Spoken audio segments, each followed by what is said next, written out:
देखिए, मैं भाई Pramod Yadav sir Mandvi agriculture classes से आपके लिए लाइव वीडियो लेकर आया हूं। मेरा आज का जो टॉपिक रहेगा वो पशुपालन में रहेगा।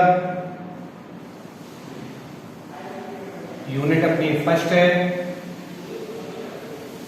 चैप्टर का नाम है आहार एवं पोषण, फीड एंड न्यूट्रिशन। तो देखिए, हम लोग पशु के बारे में जानेंगे। पहले जो पशुपालन है तो पशु का जो आहार है, आहार को हम लोग राशन के नाम से भी जानते हैं और भोजन के नाम से। पशु का आहार तैयार करने के लिए हम लोग क्या करते हैं? पशु के आहार को तैयार करने के लिए सूखे चारे, हरे चारे, दाना और खलियां, इनका मिश्रण तैयार किया जाता है। जब इनका जो मिश्रण तैयार होता है, इस मिश्रण को हम लोग क्या करते हैं? ये एक मिश्रण तैयार हो गया, मिक्सचर तैयार हुआ। इस मिश्रण को हम लोग क्या करते हैं? जब किसी पशु को खिलाया जा रहा है या पशु को दिया जाता है तो ये क्या करता है? ये जो मिश्रण है पशु को क्या करता है? 24 घंटों तक, 24 आवर्स तक क्या करता है? एनर्जी देता है, ऊर्जा देता है। तो जब हम किसी पशु को क्या कर रहे हैं? कोई मिश्रण दे रहे हैं और वो मिश्रण क्या करता है? किसी एनिमल्स को 24 घंटों तक क्या करता है? वो 24 आवर्स क्या करता है? वो एनर्जी देने का काम करता है। उसी को हम लोग क्या कहते हैं? यानी कि पशु आहार या पशु राशन के नाम से जानते हैं। देखिए, ये पशुओं को जो आहार दिया जाता है, इसके क्या उद्देश्य है? पशुओं को आहार देने का रीजन क्या है? पशुओं को आहार देने के पर्पस क्या है? यानी कि हम पशुओं को जो आहार दे रहे हैं उसका मूलभूत सिद्धांत क्या है, उसका रीजन क्या है, उसका पर्पस क्या है। तो देखिए, सबसे पहले हम लोग पशुओं को आहार देने के उद्देश्य के बारे में जानेंगे कि पशुओं को जो आहार दिया जाता है इसका रीजन क्या है, इसका पर्पस क्या है। तो देखिए, सबसे पहले हम लोग ने अभी क्या जाना कि पशुओं का जो मिश्रण है, पशुओं के लिए जो दाना तैयार किया, हमने जो चारा तैयार किया वो किससे तैयार किया? सूखे चारों को मिला दिया, जैसे गेहूं का भूसा है, बाजरे की कड़वी है, जौ का भूसा है। साथ ही साथ में हमने हरा चारा जैसे बरसी में लुक्शन है, रिस्का है, लूबिया है, इन चीजों को आपस में मिला दिया। दाने जैसे गेहूं का दाना है, बाजरे का दाना, इनको मिक्सर कर दिया। ये हमने कोई खली ले ली, जैसे खली का मतलब होता है जैसे कि सरसों के दाने, और सरसों के दानों से हमने क्या किया? तेल को अलग कर लिया। उसके बाद जो ठोस पदार्थ बनता है उसको हम लोग सरसों की खली के नाम से जानते हैं। जैसे मूंगफली की खली, तो मूंगफली के दानों से हमने क्या किया? ऑयल को अलग कर लिया। उसके बाद जो ठोस पदार्थ बचता है उसी को हम लोग क्या कहते हैं? मूंगफली की खली कहते हैं। इन सबको मिश्रण को तैयार किया, आपस में एक दूसरे को मिश्रण कर लिया, एक दूसरे में मिला लिया। मिलाने के बाद जो भी बना उसको हमने क्या किया? पशु को खिला दिया। और पशु को जब उसको खिलाया तो क्या करता है? पशु को 24 घंटों तक, 24 आवर्स तक क्या करता है? उसको एनर्जी देने का काम करता है। उसी मिश्रण को हमने क्या कहते हैं? पशु आहार के नाम से जाना जाता है। अब वो कह रहे हैं जो आहार का हमने पशु को दिया, हमने जो मिश्रण बनाया, उस मिश्रण को जब पशु को दिया जाता है तो उसके उद्देश्य क्या थे, उसके रीजन क्या थे, उसके पर्पस क्या थे। सबसे पहला हमारा रीजन है, सबसे पहला हमारा जो पर्पस है वो है पशु को जीवित रखना, पशु को जीवित रखने के लिए।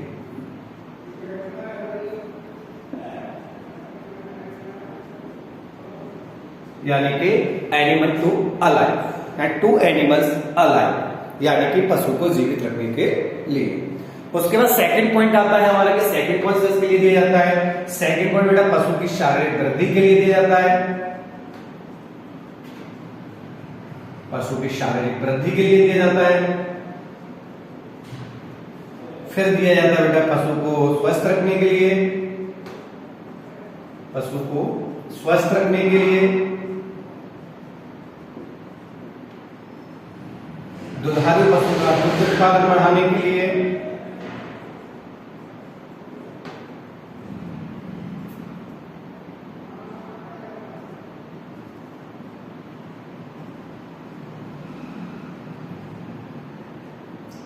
भ्रूण के विकास के लिए,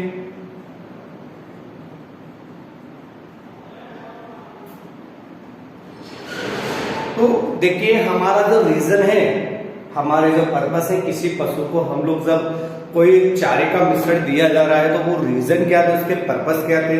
सबसे बड़ा रीजन है कि पशु को जीवित रखना है हमें, साथ ही साथ उसकी शारीरिक वृद्धि भी करनी है, पशु को स्वस्थ रखना है। दुधारू पशु जैसे गाय भैंस है, इनका दुग्ध उत्पादन बढ़ाना है। जो गाय दूध दे रही है ज्यादा से ज्यादा उत्पादन ले सके, तो उसके लिए हम लोग क्या करते हैं, जो दाना तैयार करते हैं, दाने का जो मिश्रण तैयार करते हैं, उसका रीजन यही होता है कि अधिक से अधिक लाभ कमाया जा सके। साथ ही साथ में भ्रूण के विकास के लिए जो एक गर्भवती पशु है, एक मादा गर्भवती पशु है, उसके गर्भ में जो शिशु पल रहा है, उसके गर्भ में जो भ्रूण है वो धीरे धीरे बच्चे में परिवर्तित होगा। बच्चे में से जाके जब अपनी आकृतियां ग्रहण कर लेता है, उसके बाद जब वो जीवन में प्रवेश करता है, बाहर आता है गर्भाशय से, तो फिर उसकी जिंदगी स्टार्ट हो जाती है। तो वहां से सारी चीजें उसको भ्रूण में बच्चे में बदलने के लिए क्या करना पड़ता है, उनको भोजन की आवश्यकता होती है। और ये भ्रूण क्या करता है, एक माँ के गर्भ से ही भोजन को ग्रहण करने लगता है। तो देखिए अभी हमने दो चीजों को पढ़ लिया, एक तो डेफिनेशन पढ़ ली कि पशु आहार क्या था, कि चारे दाने का वह मिश्रण जो किसी पशुओं को खिलाया जाता है, तो वह क्या करता है, उनको 24 घंटों तक 24 आवर्स तक क्या करता है, एनर्जी देने का काम करता है, ऊर्जा देने का काम करता है। उसी मिश्रण को हम लोग क्या कहते हैं, पशु आहार के नाम से, पशु राशन के नाम से जानते हैं।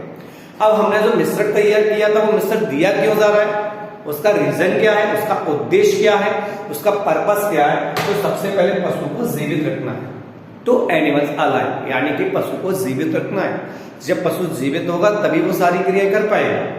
पशु की शारीरिक वृद्धि करनी है, एनिमल्स ग्रोथ करना है, तो ग्रोथ करने के लिए, उसकी शारीरिक वृद्धि के लिए, बॉडी ग्रोथ करने के लिए हमको क्या करना पड़ेगा, उसको आहार देना पड़ता है। पशुओं को स्वस्थ रखना है, पशुओं को स्वस्थ रखने के लिए और मादा पशु का दुग्ध उत्पादन बढ़ाना है, उसके लिए साथ ही साथ में भ्रूण के विकास के लिए। ये हमारे पास दो क्वेश्चनों का आंसर हुआ कि पशु आहार क्या है, पशु राशन किसे कहते हैं। तो हमने अभी क्या समझा, तो चारे दाने का जो मिश्रण होता है, उस मिश्रण को जब किसी पशु को खिला दिया जाता है, तो वो क्या करता है, उनको 24 घंटों तक क्या करता है, एनर्जी देने का काम करता है, ऊर्जा देने का काम करता है। उस मिश्रण को हम लोग कहते हैं पशु आहार।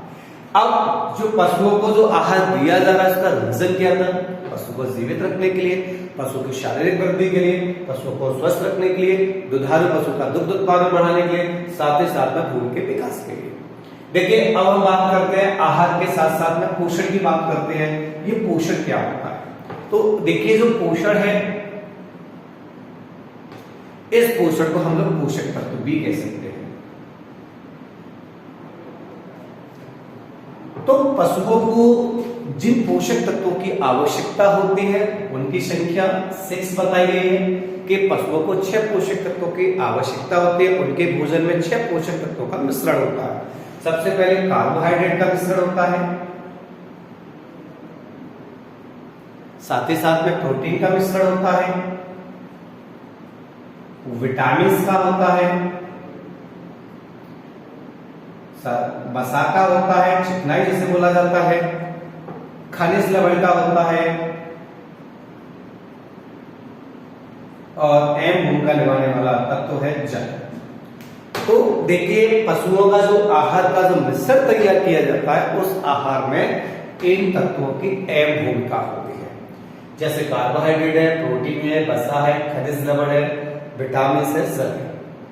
अब इसमें क्या है, अगर मान लिया जाए इनमें से किसी भी तत्व का कोई कमी हो जाती है, अगर पशु का जो आहार दिया था हमने, जो 24 घंटों तक उसको एनर्जी देने का काम करता है, ऊर्जा देने का काम करता है, जिससे पशु स्वस्थ बना रहे, शारीरिक वृद्धि हो जाए, जीवित रहे, दुग्ध उत्पादन बढ़ जाए, भ्रूण का विकास भी हो जाए। अगर इनमें से किसी भी तत्व की कमी आती है, अगर एक भी न्यूट्रिशन लो हो जाता है, कम हो जाता है, तो देखिए पशु की बॉडी पर क्या इफेक्ट पड़ता है, पशु के शरीर पर क्या क्या फैक्टर दिखाई देते हैं।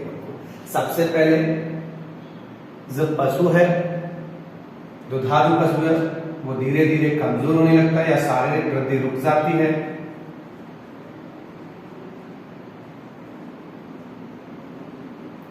शारीरिक वृद्धि का रुकना,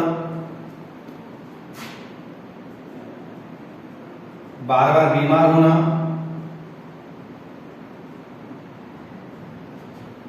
कमजोर होना,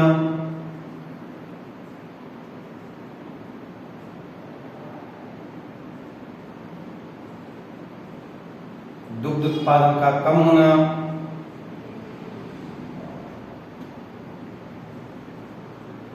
भ्रूण का विकास ना होना।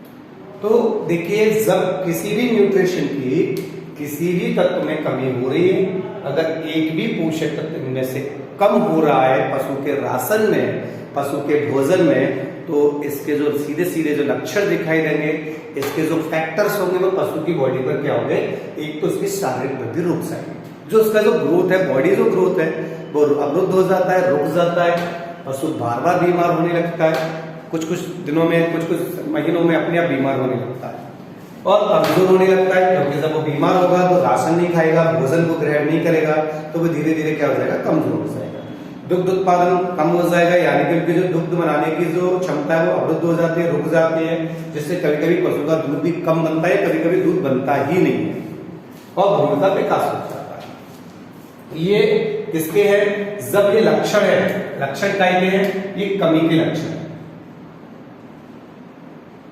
किसके कमी के लक्षण है, सीधा सीधा न्यूट्रिशन की कमी के लक्षण, यानी कि जब पशुओं के आहार में पोषक तत्वों की कमी हो जाती है, तो पशुओं के आहार में तत्वों की कमी होने पर पशु की बॉडी पर कौन कौन सा प्रभाव पड़ता है।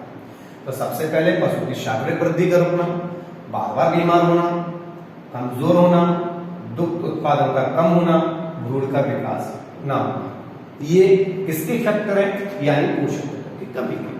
पशुओं का जो आहार तैयार किया जाएगा, पशुओं का जो राशन तैयार किया जाएगा, वो किन किन चीजों से मिलाकर तैयार किया जाएगा, कार्बोहाइड्रेट से, प्रोटीन से, वसा से, विटामिन से, खनिज लवण से। यानी कि सीधा सीधा भी तुमने क्या देखा, यानी सूखे चारे, हरे चारे, दाने और आपका सीड जो रेड है, सीड ऑयल है आपके, जो बीज जिनमें से तेल निकल जाता है, उनका तेल निकालने के बाद जो खली बनती है, जो पीना बनती है, ग्रामीण भाषा में हम लोग कहते हैं पीना, लेकिन उसे हम सब्जेक्ट में कहते हैं सरसों की खली, सोयाबीन की खली, मूंगफली की खली, तिली की खली। ओके, इतना क्लियर हुआ। तो ये कमी के लक्षण हो गए। अब हम इससे आगे जो पढ़ेंगे वो कल पढ़ाया जाएगा। कल क्या आएगा, कल यानी कि जो आहार है, के आहार के टाइप कितने हैं, यानी आहार कितने प्रकार के होते हैं और पशुओं को जो आहार दिए जाते हैं वो किस किस उद्देश्य पर दिए जाते हैं।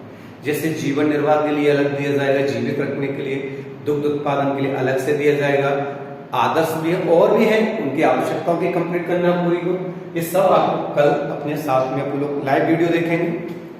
मेरे वीडियो को देखने के लिए, अगर आप लोगों को पसंद आ रही है वीडियो, तो अधिक से अधिक सब्सक्राइब करने के लिए आप अपने मित्रों से, अपने साथ के बंधुओं से कहिए मेरे सब चैनल को सब्सक्राइब करें और अधिक से अधिक फैलाने का काम करें। आज की क्लास यही स्टॉप होती है। श्री राधे, राधे कृष्ण।